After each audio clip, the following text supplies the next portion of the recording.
शमी हूँ, प्रमुख सचिव स्कूल शिक्षा। आज मैं आपसे बात करना चाहूँगी early childhood care and education के बारे में। आप सब ने पढ़ा होगा कि नई शिक्षा नीति में अर्ली चाइल्डहुड एजुकेशन पे बहुत जोर दिया गया है। विशेषज्ञ ये मानते हैं कि जब बच्चे पैदा होते हैं तो उनके मस्तिष्क का विकास सबसे तेजी से शुरू के सालों में होता है और ब्रेन के जो साइनेप्सेस होते हैं, जो रास्ते बनते हैं ब्रेन में जिसके माध्यम से बच्चे सीखना प्रारंभ करते हैं, वो स्टिमुलेशन जो है जितना मिलेगा बच्चों को उससे उतनी ही तेजी से डेवलप होते हैं। और ये डेवलपमेंट जो है सबसे तेजी से बच्चों में 6 साल की आयु तक होता है।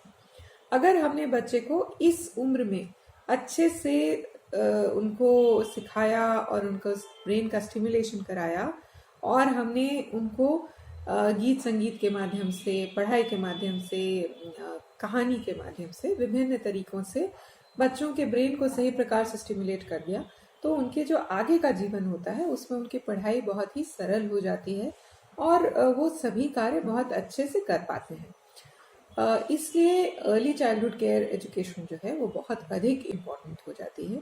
और जैसा मैंने अभी कहा कि नई शिक्षा नीति में इस पर बहुत जोर दिया गया है।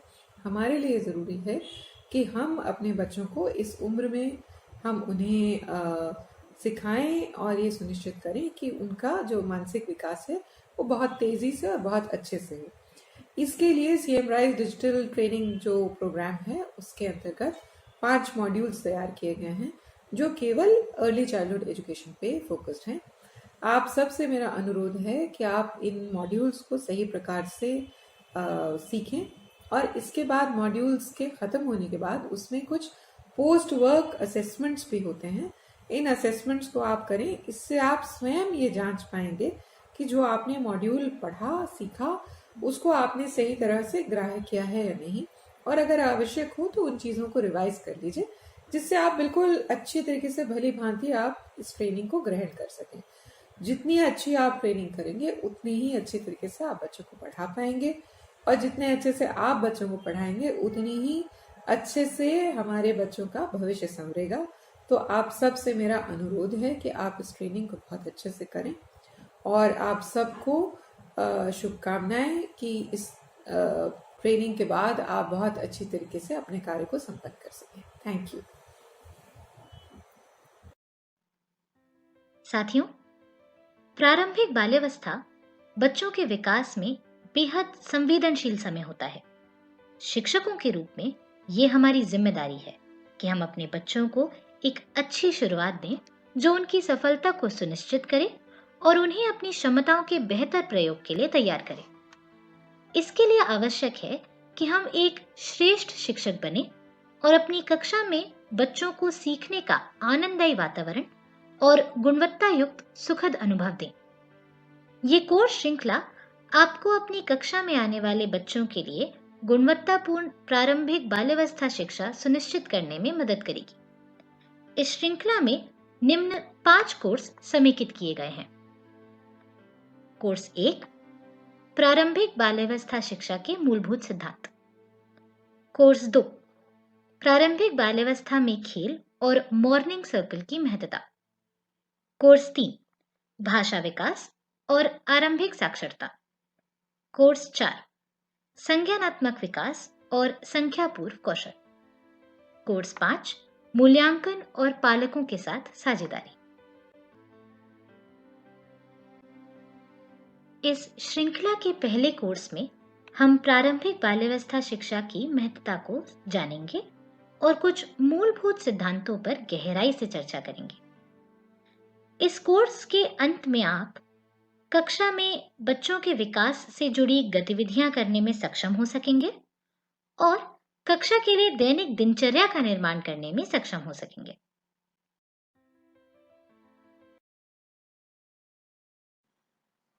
इस कोर्स के मुख्य 3 भाग हैं: प्री वर्क, कोर्स सत्र और पोस्ट वर्क।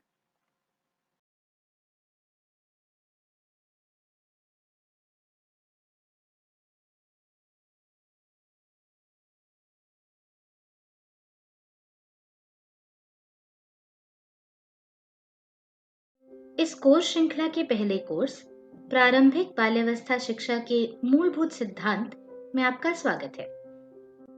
कोर्स शुरू करने से पूर्व आइए इनसे मिलें।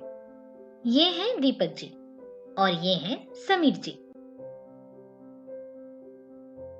समीर जी और दीपक जी पास ही के एक मोहल्ले में अपना अपना घर बनवा रहे हैं और इसी सिलसिले में कुछ चर्चा कर रहे हैं। आइए इनकी चर्चा को सुनते हैं।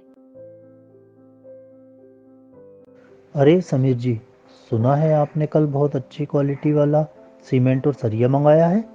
जहाँ तक मैं जानता हूँ अभी तो आपके घर की सिर्फ नींव पड़ रही है ना? आपने बिल्कुल सही सुना है दीपक जी। मेरे घर की नींव ही पड़ रही है और इसी के लिए मैंने सबसे अच्छी क्वालिटी का सीमेंट और सरिया मंगवाया है। एक मजबूत घर बनाने के लिए नींव पर ध्यान देना सबसे ज़रूरी है।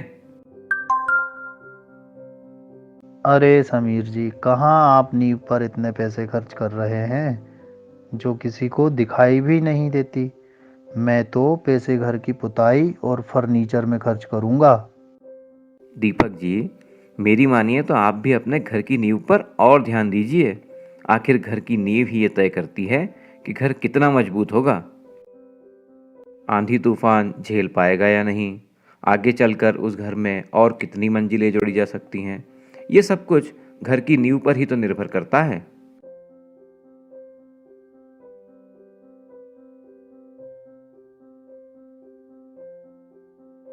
क्या आप बता सकते हैं कि प्रारंभिक बाल्यावस्था शिक्षा पर अपनी इस चर्चा में हमने घर की नींव मजबूत होने का उल्लेख क्यों किया है?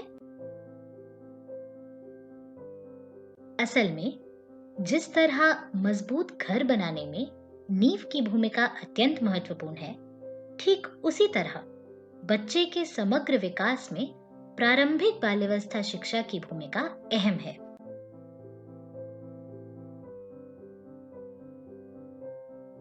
प्रारंभिक बाल्यावस्था शिक्षा बच्चों के विकास की नींव है।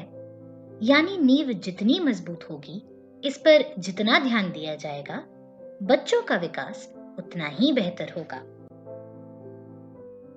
प्रारंभिक वर्षों में बच्चों में एक मजबूत नींव की स्थापना में शिक्षकों की भूमिका अत्यंत महत्वपूर्ण है। प्रारंभिक बाल्यावस्था शिक्षक के प्रयास ये सुनिश्चित कर सकते हैं कि बच्चे अपनी उच्चतम क्षमता तक पहुंचे। कक्षा का वातावरण और इसके अनुभव बच्चों के व्यक्तित्व और उनके सीखने की क्षमता को आकार देते हैं।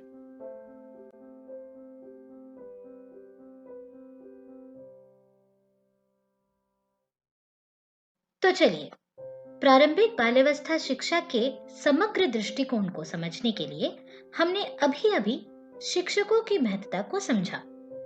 आगे के भागों में हम बच्चों के विकास में गुणवत्तापूर्ण प्रारंभिक वर्षों की महत्ता को जानेंगे।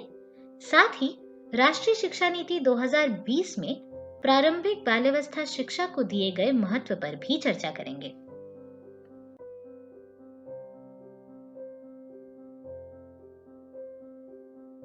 चलिए अब अगले भाग की ओर बढ़ें और गुणवत्तापूर्ण प्रारंभिक वर्षों की महत्ता को जानें।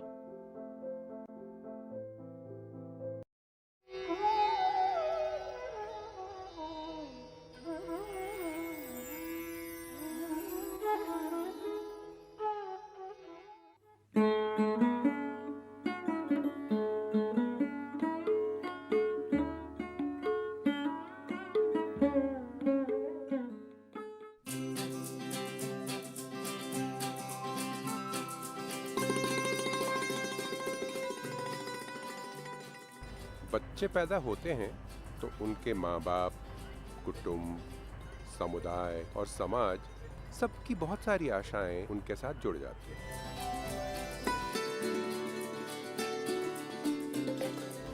स्वस्थ होंगे, लंबी आयु जिएंगे, अच्छे बेटा बेटी, भाई बहन, माता पिता, पति पत्नी, दोस्त, सहकर्मी, मार्गदर्शक बनेंगे, समाज को सुंदर और सुलझा हुआ बनाने में हाथ बटाएंगे, होशियार, बुद्धिमान और ज्ञानी माने जाएंगे, खुद भी सफल होंगे, औरों को भी सफल बना पाएंगे। हम सब की अपने बच्चों से इस तरह की आकांक्षाएं होती ही हैं।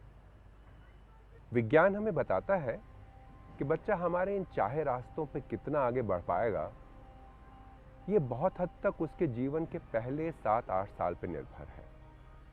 हमारी परंपराएं तो बच्चे में बचपन में ही अच्छे अच्छे संस्कार डालने पे खूब जोर देती हैं। अब विज्ञान भी ये कहने लगा है कि जिस बच्चे को 6 मास की उम्र में बहुत सारा दुलार, प्यार भरा स्पर्श और सुरक्षा का आभास नहीं मिलता, वो 25 साल की उम्र में किसी को प्यार देने में कठिनाई महसूस करता है। जिसे 2 साल की उम्र में और बच्चों के साथ मिलने खेलने का अवसर नहीं मिलता, उसे 40 साल की उम्र में औरों के साथ मिलकर काम करने में मुश्किल होती है।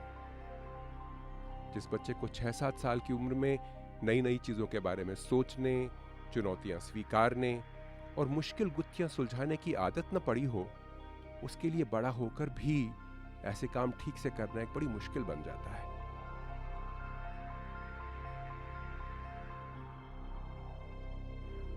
ऐसा क्यों होता है, इसकी बड़ी रोचक कहानी है। जन्म के समय बच्चे के दिमाग में लगभग 10,000 करोड़ छोटे छोटे कोष्ठ होते हैं। 10,000 करोड़। पूरी आकाश गंगा में लगभग इतने ही तारे हैं। इन्हें न्यूरॉन कहते हैं। जैसे जैसे नवजात बच्चे को नए नए अनुभव होते हैं, ये न्यूरॉन दूसरे न्यूरॉनों के साथ कड़ियां जोड़ने लगते हैं, जैसे एक दूसरे से हाथ मिला रहे हों। विज्ञान हमें बताता है कि बच्चा जो कुछ सीखता है, उसकी जानकारी इन्हीं कड़ियों में जमा हो जाती है।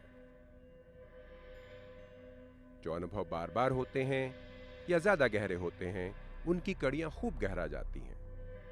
और कड़ियां जितनी गहरी होती जाती हैं, बच्चे की उस चीज को समझने करने की क्षमता उतनी ही तेज होती जाती है। बार बार सुखद अनुभव होंगे तो सुखद चीजों को समझने करने की क्षमता बनती जाएगी। प्यार, प्रशंसा, सुरक्षा का अनुभव करेगा तो प्यार, प्रशंसा, सुरक्षा औरों तक पहुंचाने के काबिल बनेगा। बार बार गुत्थियां सुलझाने का अवसर मिला तो दिमाग में बन रही कड़ियां आत्मविश्वास का निर्माण करेंगी। जहां जहां दुखद अनुभव होंगे, वहां वैसी ही दृष्टि से संसार को देखने लगेगा। मार खाएगा और असुरक्षित महसूस करेगा तो दिमाग में बन रही कड़ियां संसार से अलग थलग रहने को प्रेरित करेंगी। अगर बड़ों से ज्यादातर गुस्सा ही देखा है तो गुस्सा करने की क्षमता भी बन सकती है और भाग जाने की प्रवृत्ति भी।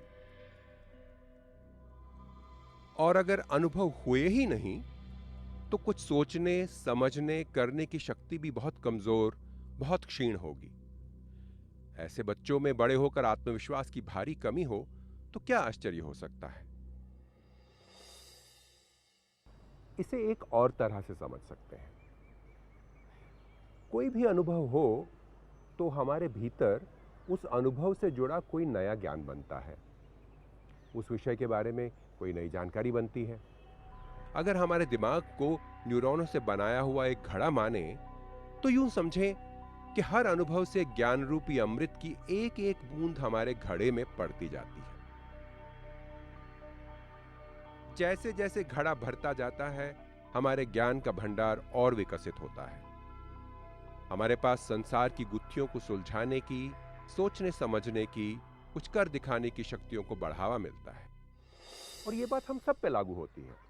छोटा बड़ा, अमीर गरीब, आदमी औरत, सबके ज्ञान में नए नए अनुभवों से थोड़ी थोड़ी वृद्धि होती ही रहती है। पर 6-7 साल तक के बच्चों के साथ एक और अनोखी बात होती है। अनुभवों से उनके घड़े में भी वैसे ही ज्ञान की बूंदें पड़ती हैं। फर्क यह है कि उनका घड़ा बहुत लचीला होता है। ज्ञान की बूंदें पड़ने से घड़ा भरता तो है ही, बड़ा भी होता जाता है। जितनी आयु कम है उतना ही घड़ा लचीला है। 2 साल की आयु में एक बूंद पड़ने से जितना फैलता है, 6 साल में उससे काफी कम फैलता है, और 10 साल में तो बहुत ही कम। छोटी उम्र में बहुत सारे सुखद अनुभव हुए तो घड़ा खूब फैलता है। बच्चे में बहुत सा ज्ञान बटोरने का सामर्थ्य बनता है। फिर जैसे जैसे बड़ा होता जाएगा, नए नए अनुभव ये विशाल घड़ा भरते जाएंगे।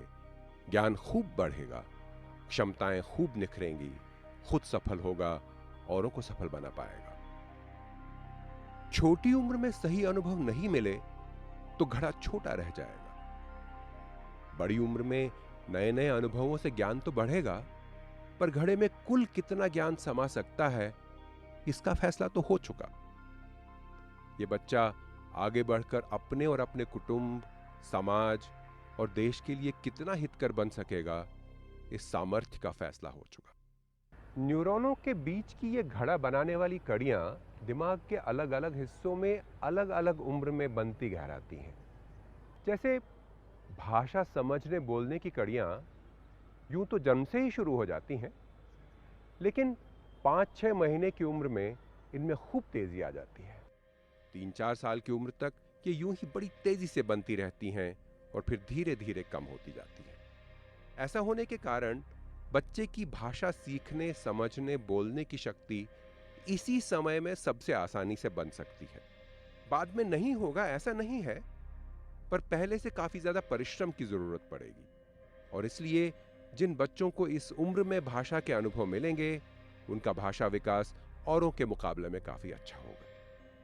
यूं कहें कि भाषा से जुड़े अनुभवों के लिए इस उम्र में बच्चे की ग्रहणशीलता बहुत ज्यादा है, तो थोड़े से परिश्रम से भाषा सीखने की क्षमता का बहुत सा निर्माण हो जाता है। अलग अलग क्षमताओं के विकास के लिए यूं ही अलग अलग उम्र ज्यादा ग्रहणशील होती है। सुनने देखने की क्षमताएं पहले साल भर में बहुत तेजी से बढ़ती हैं और उसके बाद बहुत धीरे धीरे। इस उम्र में बच्चे को इन क्षमताओं को बढ़ाने के पर्याप्त अनुभव न मिले तो बड़े होकर काफी कमियां रह जाएंगी। यूं ही बच्चे के जीवन में भावनाओं को समझने, व्यवस्थित करने और प्रभावी ढंग से काम में लाने की क्षमता पहले 3 साल में अच्छे अनुभवों से खूब बढ़ सकती है। अच्छी बुरी आदतें सीखने की क्षमता की नींव भी लगभग इसी उम्र में पड़ जाती है।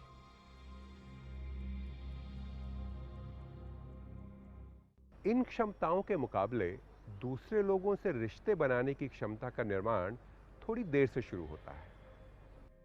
2-2.5 साल की उम्र से 6-7 साल की उम्र तक जिन बच्चों को और बच्चों और बड़ों का प्यार भरा सहवास मिलता है, उनकी रिश्ते बनाने की, औरों से मिलकर काम करने की, लोगों को मार्गदर्शन देने की क्षमताओं की नींव खूब मजबूत होती है। बुद्धि के इस्तेमाल से बच्चा संसार के बारे में सोचता है, अलग अलग धारणाएं बनाता है, मुश्किलों को सुलझाने के गुर ढूंढता है। इन क्षमताओं की नींव 3 से 7-8 साल तक बनती है। इस उम्र में इन क्षमताओं के विकास के अनुभव मिले तो खूब ग्रहणशील होगा, खूब बुद्धि का विकास होगा, खूब आगे जाकर नई नई चीजें सीख पाएगा। इन सब क्षमताओं के विकास की इन प्रक्रियाओं को एक साथ देखें तो यह साफ हो जाता है कि अलग अलग क्षमताएं बनने की भले अलग अलग समय सारणी हो, पर हर उम्र में कई सारी क्षमताओं का विकास होता रहता है। इसलिए यह जरूरी है कि बच्चों को मिलने वाले अनुभव अनेक तरह के विकासों में हाथ बटाते रहें। बच्चों के पूर्ण विकास के लिए उनके आसपास की दुनिया ही काफी है। इसके लिए बहुत से पैसों, किसी खास भवन, किसी विशेष तरह के खिलौनों की जरूरत नहीं पड़ती। घर, आंगनवाड़ी के आसपास आसानी से मिलने वाले अनुभव उनके लिए खूब सिखाने का काम करते हैं। बच्चे अपने आसपास की चीजों को खिलौनों का रूप देते हैं, आसपास के बच्चों से, आसपास के बड़ों से प्यार से मिलते जुलते, खेलते कूदते हैं, अपनी राह में आई अड़चनों को दूर करते हैं, झगड़े निपटाते हैं, तो खूब विकास होता है। छोटी उम्र में बच्चों की ग्रहणशीलता पर आज ये चर्चा की, तो आशा है कि आप उनके विकास की प्रक्रिया को और अच्छी तरह समझकर उसे खूब बढ़ावा देंगे। आपका मार्ग खूब प्रशस्त हो।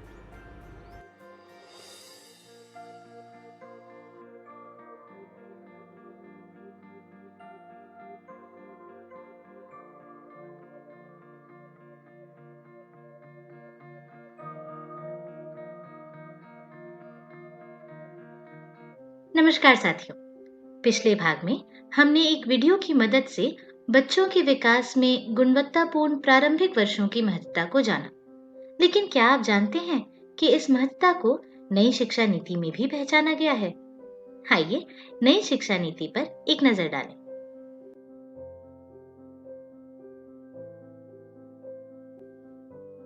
राष्ट्रीय शिक्षा नीति 2020 में प्रारंभिक बाल्यावस्था देखभाल और शिक्षा को स्कूली शिक्षा के अंतर्गत एक अहम भूमिका दी गई है। इस भाग में मैं आपके साथ शिक्षा नीति के कुछ चुनिंदा अंश साझा करूंगी, जिन्हें जानना हमारे लिए अत्यंत महत्वपूर्ण है। शिक्षा नीति में दिया गया यह सर्वप्रथम चित्र हमारे लिए अत्यंत महत्वपूर्ण है। इसे समझने के लिए आइए यहाँ दिए अंश को पढ़ें। वर्तमान में 3 से 6 वर्ष की उम्र के बच्चे 10+2 वाले ढांचे में शामिल नहीं हैं, क्योंकि 6 वर्ष के बच्चों को कक्षा 1 में प्रवेश दिया जाता है। नए 5-3-3-4 वाले ढांचे में 3 वर्ष के बच्चों को शामिल कर प्रारंभिक बाल्यावस्था देखभाल और शिक्षा की एक मजबूत बुनियाद को शामिल किया गया है, जिससे आगे चलकर बच्चों का विकास बेहतर हो, वे बेहतर उपलब्धियां हासिल कर सकें और खुशहाल हों। जैसा कि हमने पढ़ा, अब बच्चों को 6 नहीं बल्कि 3 साल की उम्र से औपचारिक शैक्षणिक ढांचे में शामिल किया जाएगा। इसके अलावा इन प्रारंभिक वर्षों को फाउंडेशनल यानी बच्चों की शिक्षा और विकास में एक मजबूत नींव की तरह देखा गया है। आइए अब इस अगले अंश को पढ़ें। ECCE संभवतया समता स्थापित करने में सबसे शक्तिशाली माध्यम हो सकता है। प्रारंभिक बाल्यावस्था विकास देखभाल के लिए गुणवत्तापूर्ण शिक्षा के सार्वभौमिक प्रावधान को जल्द से जल्द निश्चय ही वर्ष 2030 के पूर्व उपलब्ध किया जाना चाहिए, ताकि यह सुनिश्चित किया जा सके कि पहली कक्षा में प्रवेश पाने वाले सभी बच्चे स्कूली शिक्षा के लिए पूरी तरह तैयार हों। यहाँ पहली कक्षा में प्रवेश पर बच्चों की स्कूली शिक्षा की तैयारी पर जोर डाला गया है। इस कोर्स में आगे आने वाले भागों में हम इस पर गहराई से चर्चा करेंगे। आइए अब शिक्षा नीति से लिए गए इस आखिरी अंश को पढ़ें। शिक्षा प्रणाली की सर्वोच्च प्राथमिकता 2025 तक प्राथमिक विद्यालय में सार्वभौमिक मूलभूत साक्षरता और संख्या ज्ञान प्राप्त करना होगा। सीखने की बुनियादी आवश्यकताओं अर्थात मूलभूत स्तर पर पढ़ना, लिखना और अंकगणित को हासिल करने पर ही हमारे विद्यार्थियों के लिए बाकी नीति प्रासंगिक होगी। ये अंश प्रारंभिक बाल्यावस्था शिक्षा के मूलभूत स्वरूप को उजागर करता है। शायद इसीलिए 2025 तक सार्वभौमिक मूलभूत साक्षरता और संख्या ज्ञान को शिक्षा प्रणाली की सर्वोच्च प्राथमिकता का स्थान दिया गया है। राष्ट्रीय शिक्षा नीति 2020 के ये सभी अंश प्रारंभिक बाल्यावस्था शिक्षा को राष्ट्रीय स्तर पर दी जा रही प्राथमिकता को उजागर करते हैं। साथ ही साथ हम शिक्षकों को राष्ट्र निर्माण में अपनी अहम भूमिका की पुनः अनुभूति कराते हैं। आशा है कि आप भी राष्ट्रीय शिक्षा नीति 2020 को पढ़ेंगे और इसमें दिए बिंदुओं पर कार्यवाही कर इसकी सफलता में अपना योगदान देंगे।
कोर्स के पिछले भाग में हमने प्रारंभिक बाल्यावस्था शिक्षा के समग्र दृष्टिकोण को समझने के लिए 3 पहलुओं, प्रारंभिक विकास में शिक्षकों की महत्ता, गुणवत्तापूर्ण प्रारंभिक वर्षों की महत्ता और शिक्षा नीति में प्रारंभिक बाल्यावस्था शिक्षा की महत्ता पर विस्तृत चर्चा की और साथ में ये भी जाना कि बच्चों की वृद्धि और विकास के लिए गुणवत्तापूर्ण प्रारंभिक अनुभव कितने महत्वपूर्ण होते हैं।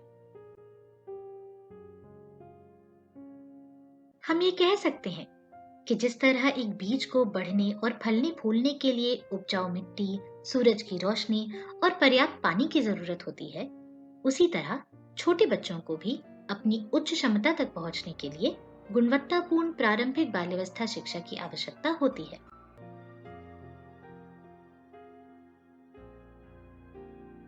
हमने देखा कि प्रारंभिक वर्षों में बच्चों के मस्तिष्क का तीव्रता से विकास होता है।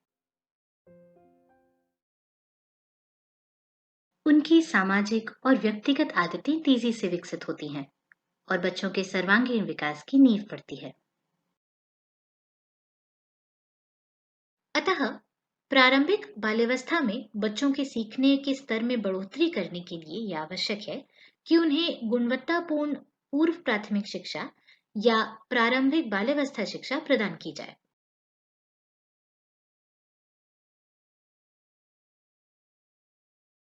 आइए इसी संदर्भ में हम प्रारंभिक बाल्यावस्था शिक्षा को जानने और समझने की शुरुआत करते हैं। इस वीडियो में हम पूर्व प्राथमिक शिक्षा को परिभाषित करेंगे और पूर्व प्राथमिक शिक्षा के व्यापक लक्ष्य और मुख्य उद्देश्यों को जानेंगे।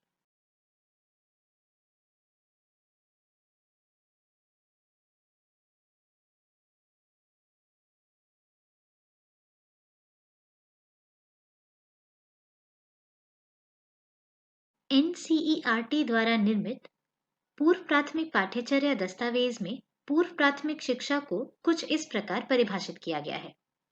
पूर्व प्राथमिक शिक्षा वह शिक्षा है जो 3 से 6 वर्ष की आयु समूह को दी जाती है।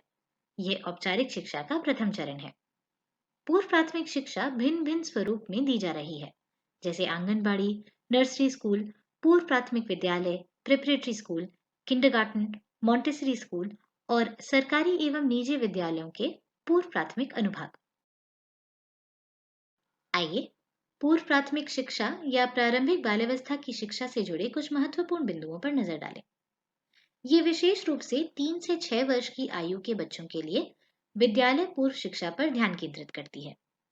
ये एक संतुलित खेल और गतिविधि आधारित और इंटरैक्टिव कार्यक्रम है जो बच्चों की भाषा, बौद्धिक, सामाजिक, भावनात्मक और शारीरिक विकास के लिए एक प्रेरक वातावरण प्रदान करता है। ये बच्चों में पढ़ने, लिखने और संख्या पर काम के विकास की नींव रखता है। साथ ही ये स्कूल की तैयारी से संबंधित है जो बच्चों को आगे जाकर पढ़ने, लिखने और अंकगणित करना सीखने के लिए तैयार करती है। ये पूर्व में योजना बनाने और समय निर्धारण पर जोर देता है, लेकिन साथ ही बच्चों की जरूरतों के हिसाब से लचीला है। उदाहरण के लिए ये है शशिमा और ये है इनकी कक्षा की दैनिक दिनचर्या। आज बच्चों को पहले बाहर खेलने ले जाऊंगी, उससे वे उत्साहित रहते हैं।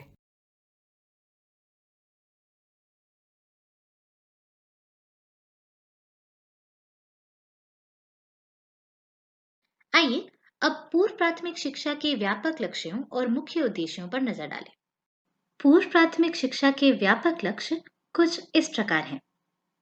पहला, बच्चों को विद्यालय के लिए तैयार करना, अर्थात बच्चों को प्राथमिक कक्षाओं में सफलता प्राप्त करने के लिए सक्षम बनाना। और दूसरा, बच्चों का सर्वांगीण विकास और उनके आजीवन सीखने हेतु मजबूत नींव डालना। आइए अब देखें कि पूर्व प्राथमिक शिक्षा या प्रारंभिक बाल्यावस्था शिक्षा के मुख्य उद्देश्य क्या हैं। इसका पहला उद्देश्य है एक ऐसे बाल अनुरूप वातावरण का निर्माण करना जहां सभी बच्चे अपना महत्व समझें, अपने आप को सम्मानित एवं सुरक्षित महसूस करें और स्वयं के प्रति सकारात्मक भाव रखें। आओ आज हम सब बात करते हैं कि हमें कैसा लग रहा है।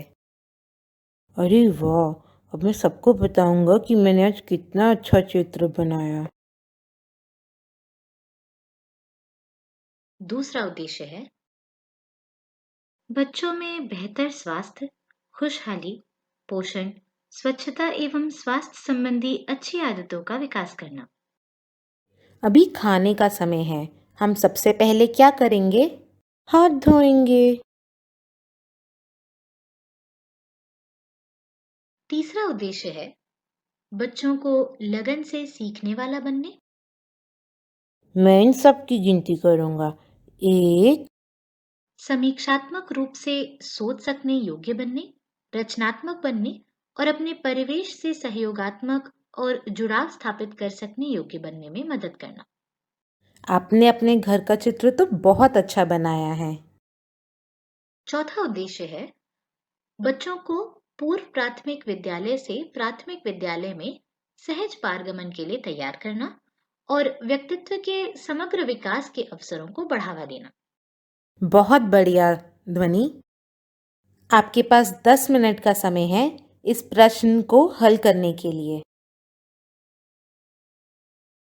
इस भाग में हमने जाना पूर्व प्राथमिक शिक्षा की परिभाषा क्या है और पूर्व प्राथमिक शिक्षा के व्यापक लक्ष्य और मुख्य उद्देश्य क्या हैं।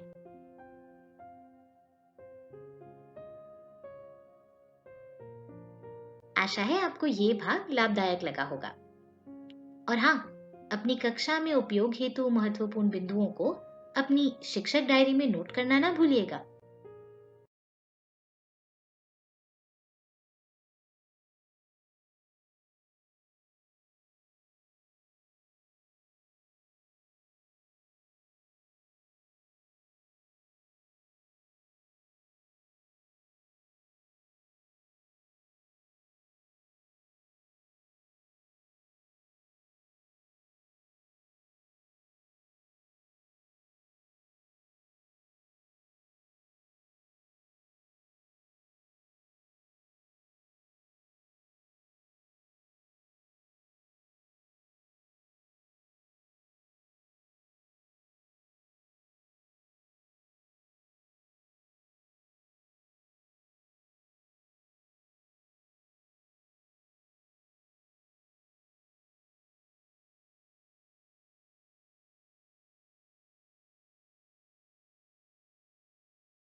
पूर्व प्राथमिक शिक्षा के व्यापक लक्ष्य और मुख्य उद्देश्यों को समझा।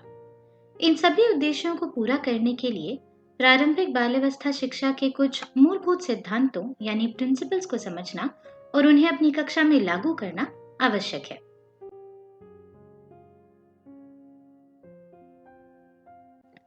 ये 4 सिद्धांत या प्रिंसिपल्स हैं ईसीई शिक्षक की भूमिका, स्कूल रेडिनेस, स्कूली शिक्षा के लिए बच्चों की तैयारी, विकास के क्षेत्र और संबंधित गतिविधियां और दैनिक दिनचर्या का पालन। इन सिद्धांतों के द्वारा गुणवत्तापूर्ण प्रारंभिक शिक्षा की एक संपूर्ण चित्र की परिकल्पना की जा सकती है।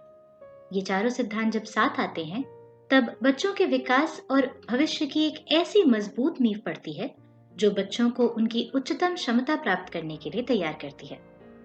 इस कोर्स सत्र के आने वाले 4 भागों में हम इन चारों सिद्धांतों पर विस्तृत चर्चा करेंगे।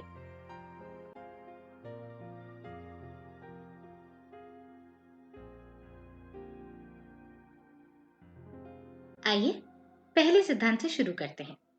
ईसीई शिक्षक की भूमिका। दोस्तों, ऐसा कहा जाता है कि बच्चे गीली मिट्टी के समान होते हैं और हम शिक्षक, अभिभावक और समुदाय के अन्य सदस्य एक कुम्हार की तरह उनके समग्र विकास को आकार और दिशा देते हैं।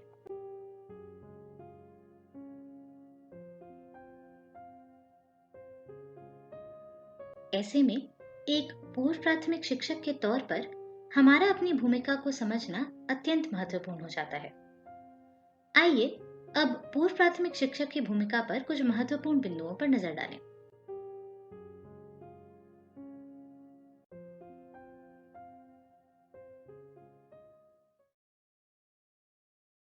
बच्चों का सीखना और विकास।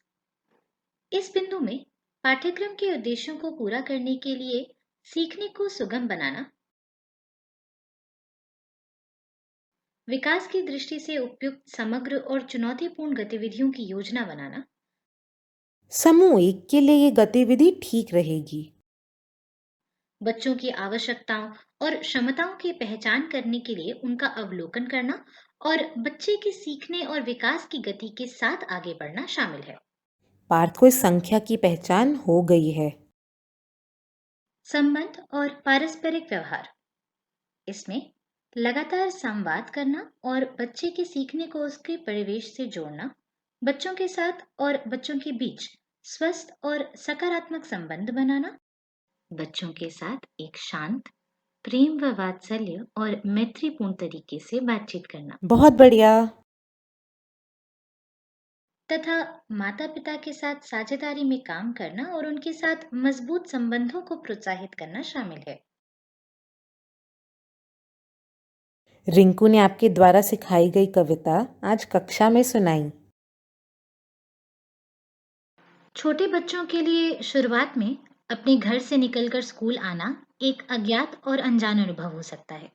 बच्चे कई बार शुरू में स्कूल आने पर उदासी और डर महसूस करते हैं। इसलिए यह आवश्यक है कि शिक्षक उन्हें घर जैसा स्नेह और वातावरण दें ताकि वे स्कूल आना पसंद करने लगें।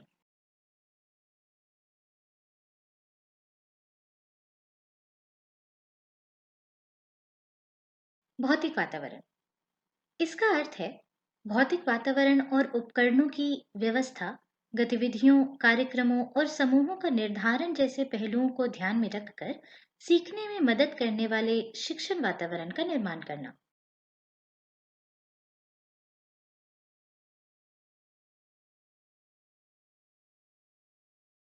इसके अलावा कुछ गतिविधियों के लिए विशेष सामग्री हमेशा कक्षा में रखी जा सकती है, जैसे बड़े चित्रों वाली किताबें, खिलौने, गिनती वाले खेलों के लिए बीड्स, स्ट्रॉज, ब्लॉक्स और मापने की गतिविधियों के लिए कुछ बर्तन आदि।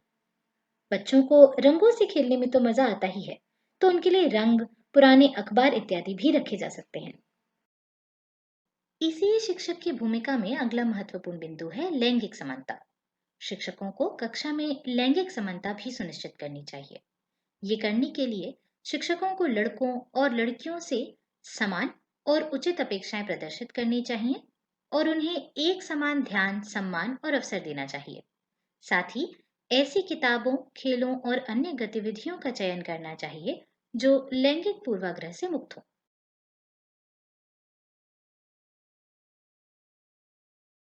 अब हम गोल आकार की रोटी बनाएंगे।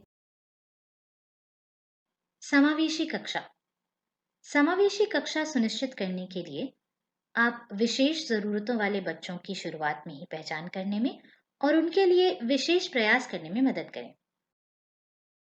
मुझे इस बोर्ड को थोड़ा पास लेकर जाना चाहिए ताकि पिंकी को साफ दिखे।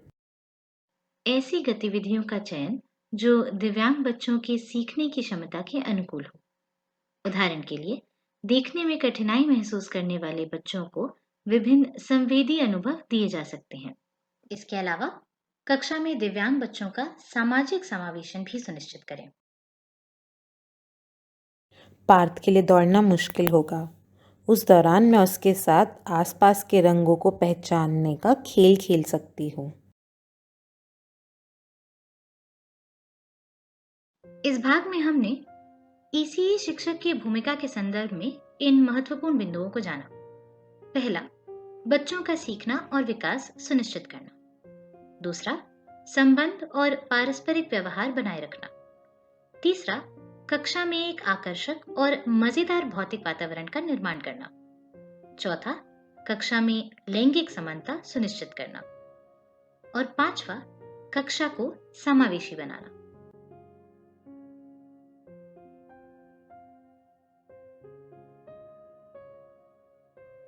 ईसीई शिक्षक की इसी अहम और अत्यंत प्रभावशाली भूमिका को ध्यान में रखते हुए इसे प्रारंभिक बाल्यावस्था शिक्षा के मूलभूत सिद्धांतों में शामिल किया गया है।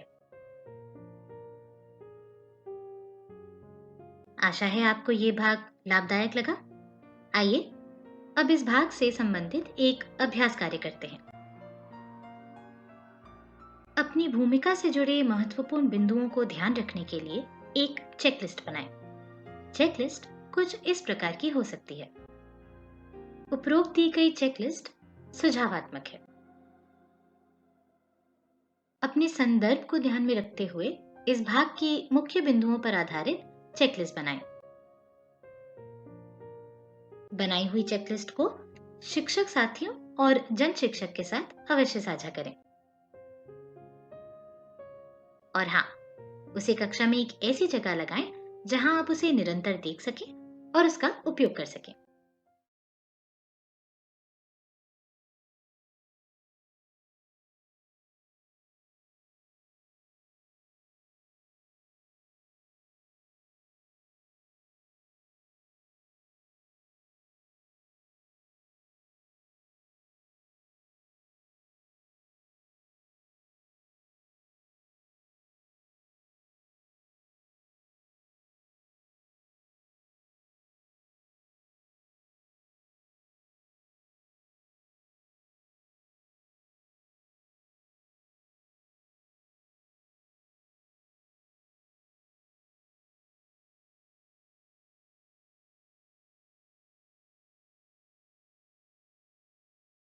भाग में जाना कि बच्चों को प्राथमिक विद्यालय के लिए तैयार करना पूर्व प्राथमिक शिक्षा या फिर प्रारंभिक बाल्यावस्था शिक्षा के व्यापक लक्ष्यों में से एक है। आइए इस पॉडकास्ट में हम इसी विषय पर थोड़ी विस्तृत चर्चा करें। आमतौर पर यह माना जाता है कि प्राथमिक स्कूलों में प्रवेश करने वाले बच्चों ने पहले से ही पढ़ने, लिखने और अंकगणित की मूलभूत दक्षताएं हासिल कर ली हैं। ये एक गलत समझ है और पाया गया है कि ये बच्चों पर बहुत अधिक दबाव डालती है, जिससे उनके बाद के सीखने पर नकारात्मक प्रभाव पड़ता है। इसके बजाय बच्चों को विकास की दृष्टि से उपयुक्त संज्ञानात्मक और मनोसामाजिक रूप से तैयार करने वाले पाठ्यक्रम की जरूरत है। इस बात को गहराई से समझने के लिए आइए चर्चा करते हैं एनसीईआरटी द्वारा निर्मित पूर्व प्राथमिक पाठ्यचर्या में दिए गए सीखने के आरंभिक प्रतिफलों पर, यानी वे चिन्हित मानक जिन्हें बच्चों को एक शैक्षणिक सत्र के अंत तक सीख लेना चाहिए। इन प्रतिफलों को 3 मुख्य लक्ष्यों के आधार पर विभाजित किया गया है। पहला लक्ष्य है बच्चों का स्वास्थ्य और खुशहाली बनाए रखना। दूसरा लक्ष्य है बच्चों का प्रभावशाली संप्रेषक बनना। और तीसरा लक्ष्य है बच्चों द्वारा सीखने के प्रति उत्साह प्रदर्शित करना और अपने आसपास के परिवेश से जुड़ना। जैसा कि स्पष्ट है, ये तीनों ही लक्ष्य पढ़ने, लिखने और अंकगणित पर नहीं, बल्कि उन कौशलों पर आधारित हैं जो बच्चों को प्राथमिक कक्षाओं में ये सब सीखने के लिए तैयार करती हैं। सीखने के प्रारंभिक प्रतिफलों में बच्चों द्वारा परिवार के अन्य सदस्यों जैसे चाचा, मामा, मौसी आदि से अपने संबंधों को समझने, अपना नाम, पता और माता पिता का नाम बता पाना, दी गई गतिविधि को स्वतंत्र रूप से करने, पूरे वाक्यों का इस्तेमाल कर अपनी जरूरतों और विचारों को अभिव्यक्त करने तथा परिवेश का अवलोकन करने के लिए 5 इंद्रियों का उपयोग कर पाने जैसे कौशलों का उल्लेख है। ये सभी ऐसे मानक हैं जो बच्चों को प्राथमिक कक्षा में सफलता के लिए तैयार करते हैं। एक शिक्षक के तौर पर हमें ये समझना महत्वपूर्ण है कि बच्चे की प्रारंभिक शिक्षा, वृद्धि और विकास बहुक्षेत्रीय होता है। विद्यालय की तैयारी या फिर स्कूल रेडीनेस की अवधारणा में बच्चों की शैक्षिक तैयारी की तुलना में कई और पहलुओं को समेकित करना आवश्यक है। इसमें बच्चों की तैयारी के साथ साथ विद्यालय की तैयारी और समुदाय की तैयारी भी उतनी ही महत्वपूर्ण है। बच्चों को स्कूल के लिए तैयार करने के मायने हैं कि बच्चे सीखने के लिए उत्साहित हों, रीडिंग रेडीनेस विकसित हो, यानी बच्चे पुस्तकों के साथ एक संबंध विकसित करें, पुस्तकें संभालने की क्षमता विकसित करें और प्रिंट सामग्री से परिचित हों। उनमें राइटिंग रेडीनेस का विकास हो, यानी सूक्ष्म मांसपेशियों का विकास, पेंसिल पकड़ पाना आदि। इसके अलावा संख्या की समझ बनना और शारीरिक विकास जैसे स्थूल मांसपेशियों का विकास शामिल है। विद्यालयों को तैयार करने से आशय ये है कि विद्यालय इस बात को स्वीकार करें कि बच्चे अपनी अपनी गति से सीखते हैं। शिक्षकों को ये जानने में दिलचस्पी हो कि छोटे बच्चों को कैसे पढ़ाया जाता है, उनका सर्वांगीण विकास कैसे सुनिश्चित किया जा सकता है। साथ ही शुरुआती ग्रेड पाठ्यक्रम को बच्चों द्वारा पूर्व में सीखी गई बातों से जोड़ना और विद्यालय को बच्चों के लिए एक सुरक्षित और खुशहाल जगह बनाना। परिवार और समुदाय को स्कूली शिक्षा के लिए तैयार करने के लिए शिक्षक घर पर एक प्रेरक माहौल बनाने में अभिभावकों की मदद कर सकते हैं। उन्हें बच्चों के साथ किताबें पढ़ने, खेल खेलने, कविताएं और कहानियां सुनाने तथा बातचीत करने में सक्षम बना सकते हैं। साथ ही घर की भाषा में सीखने और खेल के माध्यम से सीखने के महत्व से अवगत करा सकते हैं।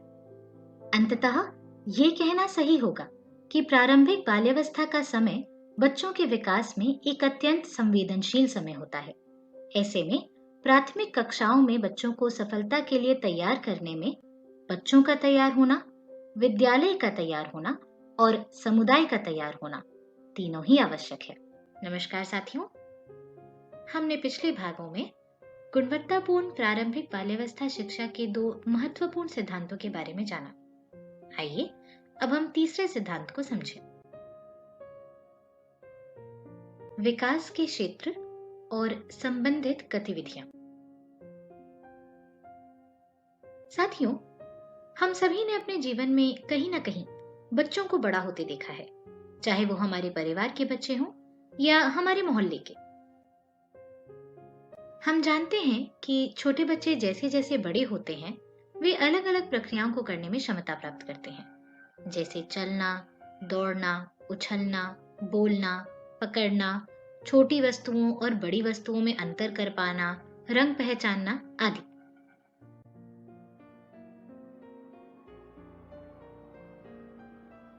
ये सभी प्रारंभिक बाल्यावस्था में विकास के अलग अलग पहलू हैं। बच्चों की समग्र वृद्धि के लिए उन्हें समावेशी तरीके से विकसित होने दिया जाना चाहिए।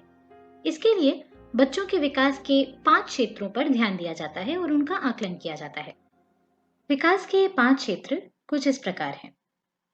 सूक्ष्म और स्थूल मांसपेशियों के कौशल या शारीरिक विकास, भाषा विकास और आरंभिक साक्षरता, संज्ञानात्मक विकास और संख्या पूर्व कौशल, सामाजिक भावनात्मक विकास, रचनात्मक अभिव्यक्ति व सौंदर्य की सराहना। विकास के 5 क्षेत्र परस्पर संबंधित होते हैं। यदि कोई गतिविधि एक आयाम को उत्प्रेरित करती है तो वह दूसरे आयामों को भी प्रभावित करती है। आइए इन सभी क्षेत्रों को एक कक्षा के संदर्भ में देखें। शुरू करते हैं भाषा विकास और आरंभिक साक्षरता के क्षेत्र से। ये क्षेत्र प्रभावी संवाद के कौशलों और आरंभिक साक्षरता के विकास से संबंधित है। मैम पानी। पूरा बोलेंगे। मैम, मुझे पानी पीना है। मैम, मुझे पानी पीना है। बहुत अच्छे। इसमें शब्दावली का विकास, सुनने और बोलने के पर्याप्त अवसर देना, प्रिंट जागरूकता, ध्वनि अक्षर का मेल, प्रिंट समृद्ध वातावरण के माध्यम से पठन और लेखन की तैयारी आदि शामिल है। सेब, अंगूर। उदाहरण के तौर पर बच्चों को स्वतंत्र रूप से उनके घर या परिवेश और अन्य विषयों पर बात करने को कहना भाषा विकास की दृष्टि से एक अच्छी गतिविधि है। और मैम, मेरी दादी के घर में एक भूरे रंग की बकरी भी है। इसके अलावा बच्चों को किसी वस्तु के रंग, आकार आदि के बारे में बोलने को भी कहा जा सकता है। बहुत बढ़िया अक्षय। अब पिंकी हमें इस गेंद के रंग और आकार के बारे में बताएगी। आइए अब दूसरे क्षेत्र को समझें, संज्ञानात्मक विकास और संख्यापूर्व कौशल। संज्ञानात्मक विकास उन मानसिक कौशलों या प्रक्रियाओं का विकास है जो किसी व्यक्ति को उसके परिवेश को जानने में मदद करते हैं। इसमें सोचना और समस्या को सुलझाना, बिना पहिए के कैसे चलोगी? वस्तुओं के बारे में वैचारिक ज्ञान प्राप्त करना, सवाल पूछना, मैम, क्या हाथी इन दांतों से खाना खाता है? अनुमान लगाना और गणितीय सोच की नींव जैसे मिलान करना, वर्गीकरण करना, अंतर बताना, पैटर्न दोहराना, वस्तुओं को क्रम से लगाना आदि शामिल है। गतिविधि के तौर पर आप बच्चों को पैटर्न और रंगों की पहचान करने को कह सकते हैं। आगे गुलाबी सर्कल लगाऊं या पीला ट्रायंगल? पीला ट्रायंगल। संज्ञानात्मक विकास और संख्यापूर्व कौशल की तैयारी के लिए अलग अलग आकारों को क्रम से जमाना भी एक अच्छी प्रक्रिया है। बहुत बढ़िया, बहुत बढ़िया। आइए अब विकास के तीसरे क्षेत्र को समझें, सूक्ष्म और स्थूल मांसपेशीय कौशल। शारीरिक और मांसपेशीय विकास में सूक्ष्म और स्थूल मांसपेशीय कौशल का उपयोग और समन्वय शामिल है। बच्चों को उनके शरीर को गतिशील बनाए रखने और मांसपेशीय कौशल का उपयोग करने के लिए पर्याप्त अवसर उपलब्ध होने चाहिए। बच्चों में स्थूल मांसपेशीय कौशल विकसित करने के लिए एक कतार में चलना, संतुलन बनाना जैसी गतिविधियां सहायक हो सकती हैं। इसके अलावा कूदने वाली रस्सी से खेलना जैसी गतिविधियां एवं प्रक्रियाएं भी अच्छी हैं। सूक्ष्म मांसपेशीय विकास के लिए बिल्डिंग ब्लॉक्स से खेलना तथा पेपर काटना, फाड़ना, चिपकाना लाभदायक होता है। आइए अब चौथे विकास के क्षेत्र को जानें, सामाजिक भावनात्मक विकास।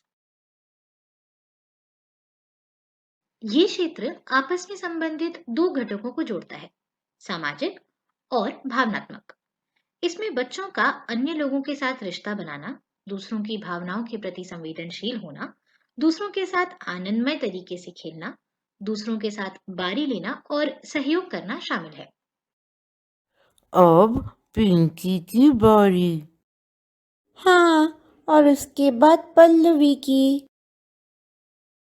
साथ ही अच्छी आदतों, बुनियादी मानवीय मूल्यों और दृष्टिकोणों का विकास और सभी के साथ मिलजुल कर रहना शामिल है। खेल खत्म करके हमें क्या करना है? खिलौनों को अपनी जगह पर रखना है। इसमें बच्चों की खुद अपने बारे में धारणा, दूसरों की भावनाओं को समझने की क्षमता और अपनी भावनाओं को व्यक्त करने और उन्हें नियंत्रित करने जैसे कार्य भी शामिल होते हैं। मैडम जी, आज हमें हाथी की कहानी सुननी है। ठीक है। गतिविधि के तौर पर शिक्षक किसी भी भावना को अभिव्यक्त करने वाला चित्र बनाकर बच्चों को दिखाएं और बच्चों को उसका अभिनय करने को कह सकते हैं। या फिर दैनिक जीवन से जुड़ी परिस्थितियों का उपयोग कर बच्चों के साथ मूल्यों पर चर्चा कर सकते हैं। इसलिए हमें हमेशा सच बोलना चाहिए, है ना? साथियों, यहाँ मेरे मन में एक सवाल आ रहा है। क्या हम ये कह सकते हैं कि किसी विकास के क्षेत्र से संबंधित गतिविधि केवल उसी क्षेत्र को प्रभावित करती है? जरा सोचें और अपनी शिक्षक डायरी में इसका जवाब लिखें। हमारे हिसाब से कोई भी विकासात्मक गतिविधि केवल एक नहीं बल्कि कई क्षेत्रों को प्रभावित करती है। जैसे कि मानवीय मूल्यों पर बच्चों के साथ चर्चा करने से केवल सामाजिक भावनात्मक कौशलों का विकास नहीं बल्कि भाषा विकास और कुछ हद तक संज्ञानात्मक कौशलों का विकास भी होता है।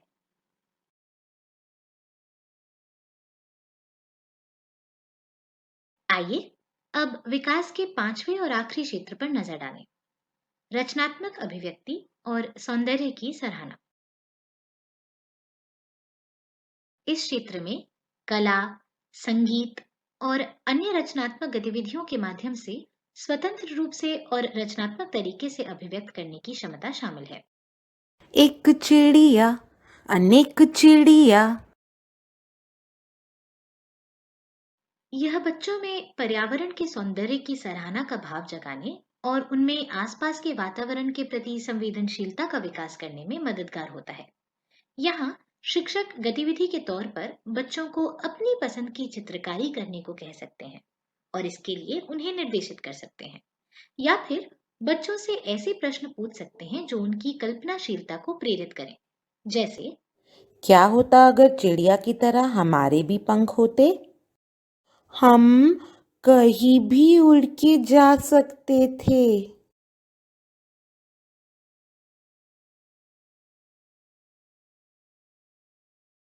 इस भाग में हमने जाना प्रारंभिक बाल्यावस्था शिक्षा में विकास के 5 क्षेत्र एक अहम भूमिका निभाते हैं। ये सभी विकास के क्षेत्र आपस में जुड़े हैं। कोई गतिविधि यदि एक आयाम को उत्प्रेरित करती है, वह दूसरे आयामों को भी अवश्य प्रभावित करती है।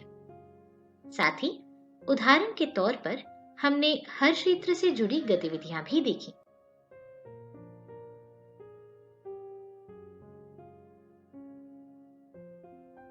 अंततः हमारा ये जानना आवश्यक है कि विकास के पांचों क्षेत्रों पर कितना काम किया गया है, इनका विकास कितना हुआ है, ये सभी बातें बच्चों के साथ लंबे समय तक रहती हैं, संभवतः वयस्कता तक।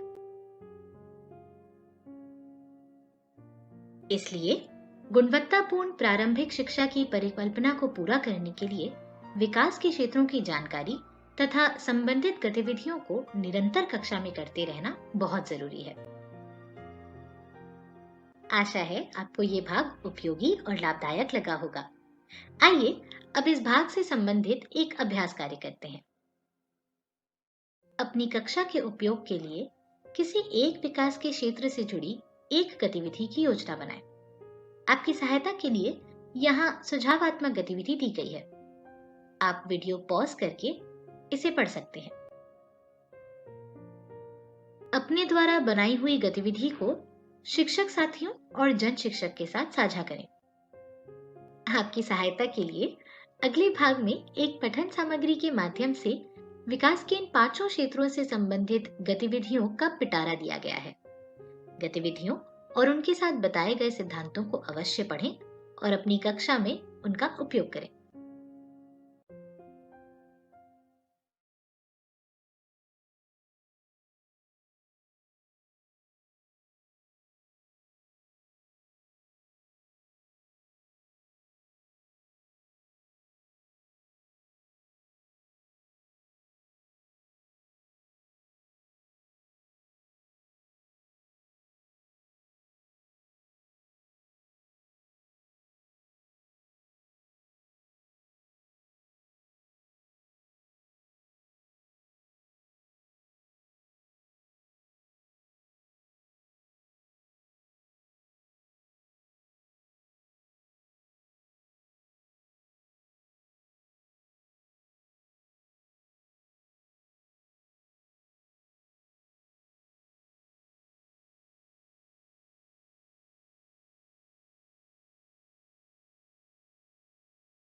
साथियों, अब तक हम गुणवत्तापूर्ण प्रारंभिक बाल्यावस्था शिक्षा के 3 सिद्धांतों पर विस्तृत चर्चा कर चुके हैं। अब बढ़ते हैं आखिरी सिद्धांत की ओर।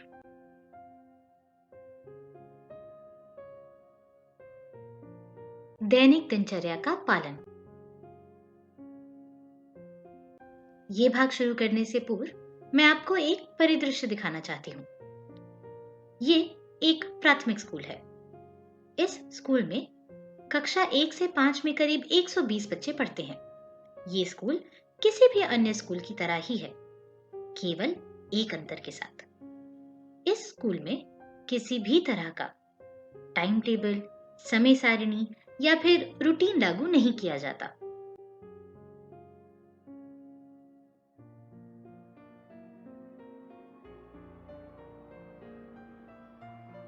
ये वीडियो यहाँ पॉज करके निम्न 2 बातों पर चिंतन करें।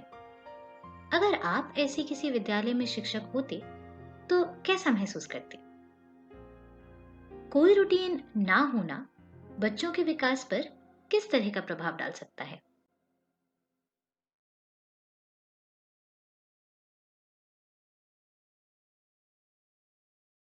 मुश्किल है ना किसी ऐसे स्कूल की कल्पना करना जहां कोई दिनचर्या ही ना हो।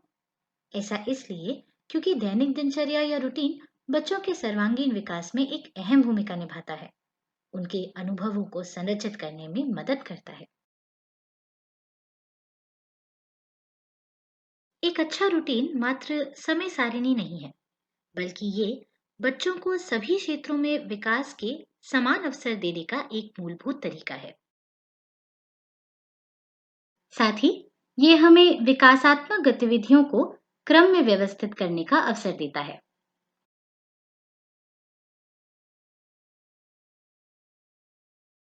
साथ ही प्रारंभिक वर्षों में अगर बच्चे एक नियमित और योजनाबद्ध वातावरण में सीखें, तो उनके लिए प्राथमिक कक्षाओं में अपने आप को ढालना आसान हो जाता है। अभी आपके खाने का समय है और 15 मिनट के बाद बाहर खेलने का समय होगा।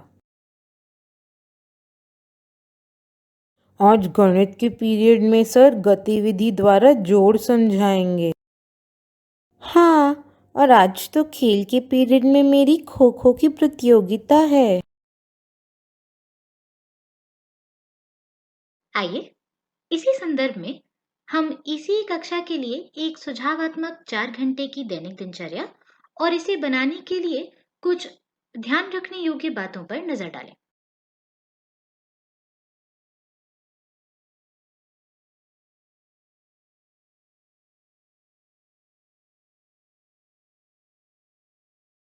इस सुझावात्मक समय सारणी में हमें 4 मुख्य बातों पर ध्यान देना है।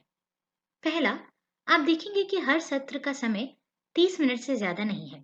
ये बच्चों के अटेंशन स्पैन को ध्यान में रखते हुए किया गया है। छोटे बच्चे किसी एक चीज पर कम समय के लिए ध्यान केंद्रित कर पाते हैं। इसे ध्यान में रखते हुए यह आवश्यक है कि सत्र कम अवधि के हों। दूसरा, विकास के हर क्षेत्र के लिए एक निर्धारित सत्र, जैसे कि भाषा, संज्ञानात्मक विकास, रचनात्मक विकास, इंडोर आउटडोर खेल के जरिए सूक्ष्म और स्थूल मांसपेशियों का विकास इत्यादि शामिल करना आवश्यक है। तीसरा, ये दिनचर्या सुझावात्मक है। यहाँ 9 बजे से 1 बजे तक के समय दिया गया है। आप अपने हिसाब से समय तय कर सकते हैं और विभिन्न सत्रों का क्रम बदल सकते हैं। इन सब के अलावा दैनिक दिनचर्या में शिक्षकों को बच्चों के लिए समय समय पर शौचालय जाने, पानी पीने और विश्राम हेतु भी समय निर्धारित करना चाहिए।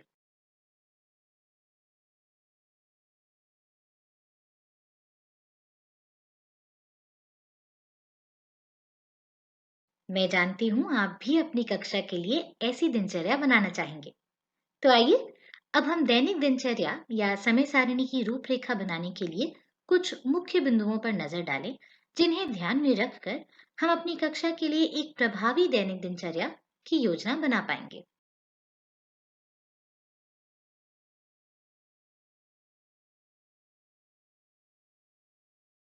खेल गतिविधि की योजना बनाते समय बड़े और छोटे दोनों तरह के समूहों में की जाने वाली गतिविधियों को शामिल करना महत्वपूर्ण है।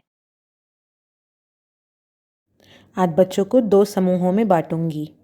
एक समूह को कहानी सुनाऊंगी और तब तक दूसरा समूह रंगों से चित्र बनाएगा। उदाहरण के लिए कहानी सुनाना, कठपुतली, नाटक इत्यादि गतिविधियां बड़े समूह में आयोजित की जा सकती हैं। आज मैं आप सबको मिट्ठू तोते की कहानी सुनाऊंगी। और रचनात्मक, संज्ञानात्मक गतिविधियों को छोटे समूहों में आयोजित किया जाना चाहिए। मैं एक चिड़िया बनाऊंगी। सभी बच्चों को अलग-अलग अनुभव देने के लिए समूह को बाद में बदला भी जा सकता है। दैनिक दिनचर्या की योजना बच्चों की उम्र और विकास के स्तर को ध्यान में रखते हुए बनाई जानी चाहिए। अगर शिक्षकों को 3 से 6 साल के बच्चों के साथ काम करना है, तो वह बच्चों को आयु के अनुसार समूहों में विभाजित कर सकते हैं। रिंकी, पार्थ और शिवानी यहाँ मेरे साथ चटाई पर बैठकर काम करेंगे। शशि, राहुल और सोनल कुर्सी मेज पर बैठकर काम करेंगे। इसके अलावा विभिन्न आयु वर्ग के बच्चों का एक मिश्रित समूह भी बनाया जा सकता है। इस तरह के समूह में उच्च विकास स्तर के बच्चे दूसरों की मदद कर सकते हैं। मैंने इसे करने का एक आसान तरीका ढूंढा है, बताता हूँ। दैनिक दिनचर्या को लचीला रखें। दिनचर्या की योजना बनाना आवश्यक है, लेकिन अचानक आने वाली जरूरतों और स्थितियों को समायोजित करने के लिए उसमें कुछ लचीलापन भी बहुत महत्वपूर्ण है। 9:30 से 10 भाषा विकास, 10 से 10:30 रचनात्मक गतिविधियाँ और उसके बाद बाहर खेलने का समय। लेकिन अगर बच्चे थोड़े विचलित हो रहे होंगे तो उन्हें पहले बाहर खिलाने ले जाऊंगी। दैनिक दिनचर्या की योजना बनाते समय ध्यान में रखने योग्य कुछ अतिरिक्त बातें निम्नलिखित हैं। गतिविधियों में सक्रिय और शांत गतिविधियों के बीच एक संतुलन बनाए रखें। सीखने के माहौल में बच्चों को सक्रिय रहकर सामग्रियों की छानबीन करने दें। बच्चों की बदलती जरूरतों को पूरा करने के लिए लचीलेपन को प्रोत्साहित करें। गणित की इस गतिविधि के लिए ब्लॉक के स्थान पर गीली मिट्टी का उपयोग करती हूँ। बच्चे ज़्यादा अच्छे से समझ पाएंगे।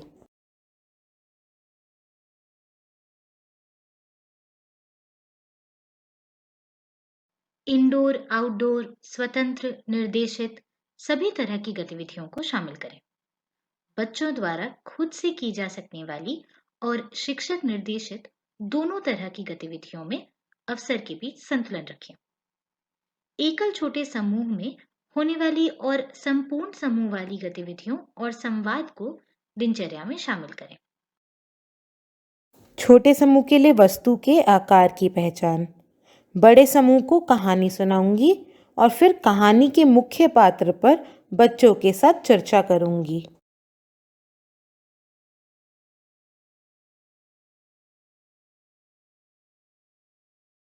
इस भाग में हमने जाना दैनिक दिनचर्या का महत्व, दैनिक दिनचर्या की रूपरेखा बनाने के लिए कुछ प्रमुख बिंदु।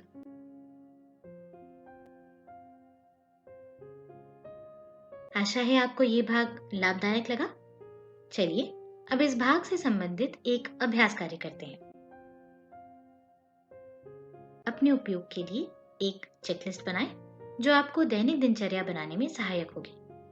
इस भाग में बताई गई मुख्य बिंदुओं के आधार पर आप इस चेकलिस्ट को पूरा कर सकते हैं।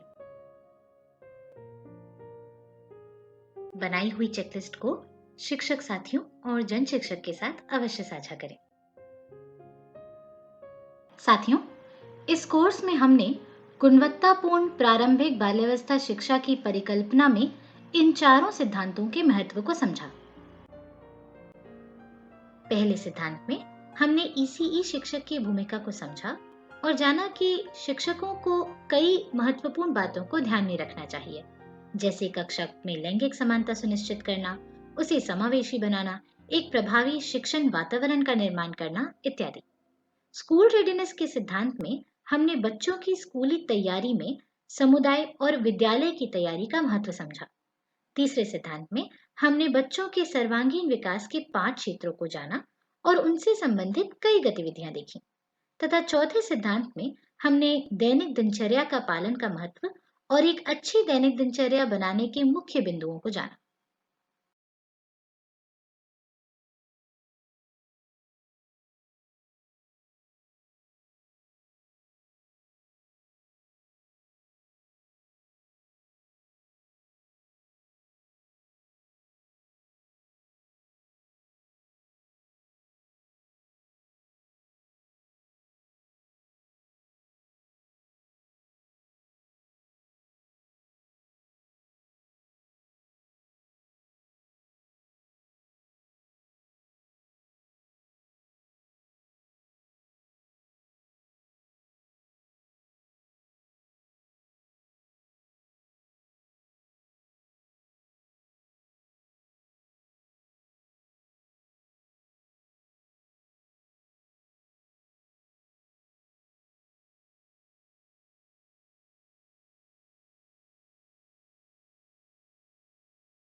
तो साथियों, अब हमारा गुणवत्तापूर्ण प्रारंभिक बाल्यावस्था शिक्षा का चित्र पूरा हुआ।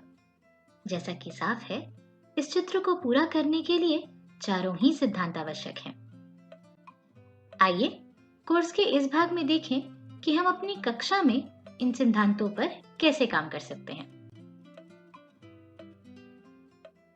हम यहाँ एक ECE कक्षा का वीडियो देखेंगे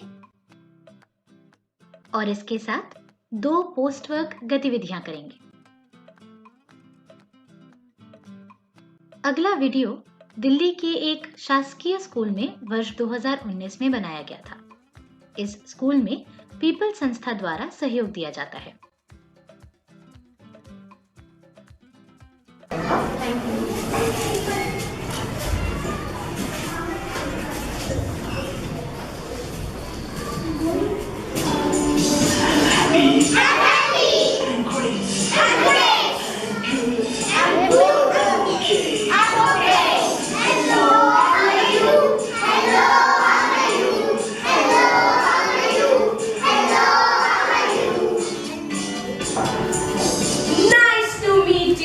ओके, दोबारा से कर रहे हैं एक बार। पार्टनर्स,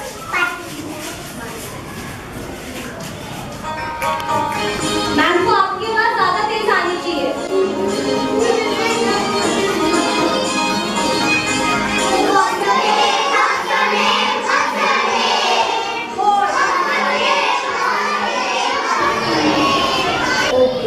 ये सारे बच्चों को स्टार क्यों मिलाए?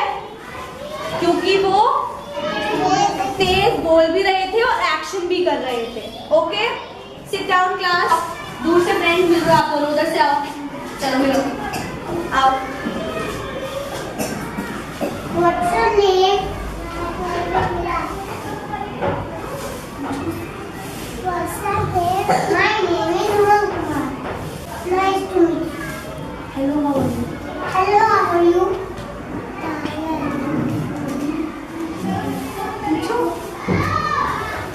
Hello, hello, how are you? Hello, how are you?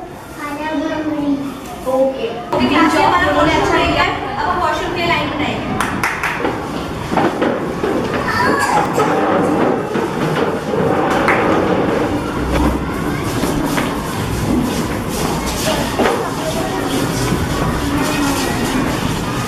Thank you अंश, लाइन के पीछे लग रही है। अंश को जगह नहीं मिली थी तो अंश लाइन के पीछे लगा। एंड 3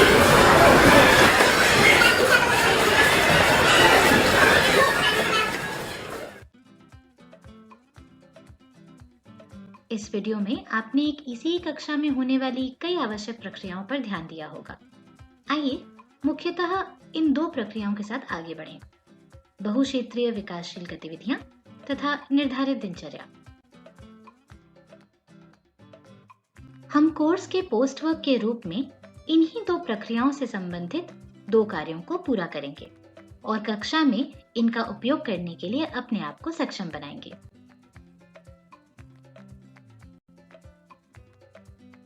चिंता ना करें, हम इन कार्यों से संबंधित सभी पहलुओं पर चर्चा करेंगे और आप इस वीडियो के अंत तक दोनों कार्यों को करने के लिए पूरी तरह तैयार होंगे। इस वीडियो में हम पोस्टवर्क कार्य को समझेंगे, कोर्स सत्र के संबंधित अंश को पहचानेंगे, सुझावात्मक गतिविधि देखेंगे और हाँ, अपने कार्य को साझा कैसे करना है इस बारे में भी बात करेंगे।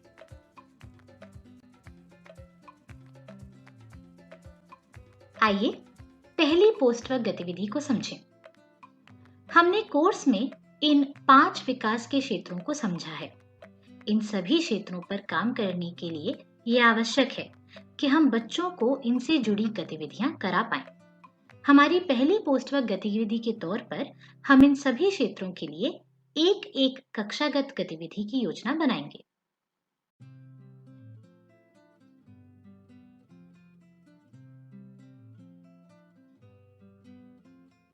गतिविधियां सोचने के लिए आप कोर्स सत्र के चौथे भाग को दोबारा देख सकते हैं और गतिविधियों के पिटारे पर पुनः नजर डाल सकते हैं।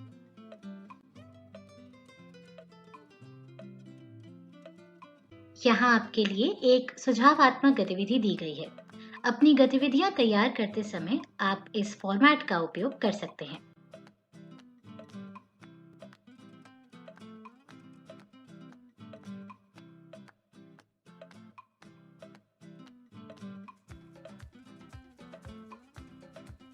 ये भी बहुत महत्वपूर्ण है कि हम अपने काम को अपने साथियों के साथ साझा करें, उन्हें और खुद को प्रेरित करें। और हाँ, ये नए विचारों को प्राप्त करने का भी एक शानदार तरीका है जो सहायक हो सकता है। चलिए बढ़ते हैं दूसरी पोस्टवर्क गतिविधि की ओर। हमने कोर्स में इस दैनिक दिनचर्या पर नजर डाली थी, लेकिन हमें अपने संदर्भ को ध्यान में रखते हुए अपनी कक्षा के लिए एक उपयुक्त दैनिक दिनचर्या बनानी चाहिए।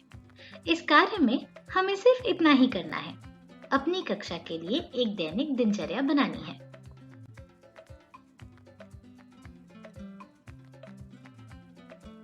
दैनिक दिनचर्या बनाने के लिए आप कोर्स सत्र के 5वें भाग को दोबारा देख सकते हैं। और हाँ, आपने दैनिक दिनचर्या बनाने के लिए जो चेकलिस्ट तैयार की थी उसे देखना ना भूलिएगा।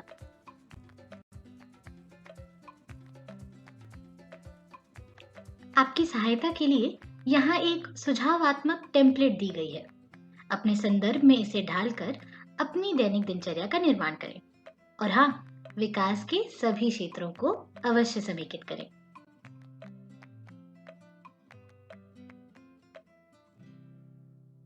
इस गतिविधि कार्य को भी अपने साथियों के साथ अवश्य साझा करें। आप व्हाट्सएप ग्रुप तथा फोन पर अपने साथियों से गतिविधियां साझा कर सकते हैं। है ना दोनों ही गतिविधियां अत्यंत सरल? अंततः आइए अपनी शिक्षक डायरी पर चर्चा करें। हम सभी जानते हैं कि हमें इस डायरी में निरंतर अपने नए विचारों और सीखी गई बातों को नोट करते रहना चाहिए। आइए देखें इस डायरी का उपयोग करते हुए हम अपनी चिंतन प्रक्रिया को और सुदृढ़ कैसे कर सकते हैं।